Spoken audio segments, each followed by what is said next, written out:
Hello everyone, today I will show you how to add keyframe in Capcut, and here's how it is done. Keyframes let you make adjustments to different parts of your video, such as rotating, resizing, or performing other actions. I have started a new project featuring nature. Let us say, you want to resize your video over time. Keyframes will help with that. First, select your video on the timeline. Then go to the Video tab and click on Basic at the top. You will see buttons for adding keyframes. Click on the button to add your first keyframe, which will appear as a blue rectangle on the timeline. Move the playhead to a different position and add another keyframe. Now you can adjust your video size or other properties. For example, you can scale the video up or down, as shown.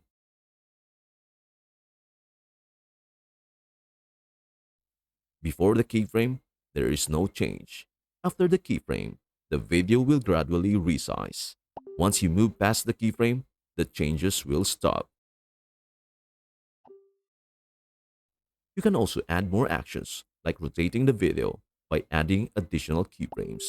This is the easiest way to work with keyframes, and that is everything you need to know about how to add keyframes in CapCut. Before we end, may I humbly ask you a favor? Please do like, share, and subscribe to our channel. This means the world to us. Thank you so much for watching. We hope to see you in our next video.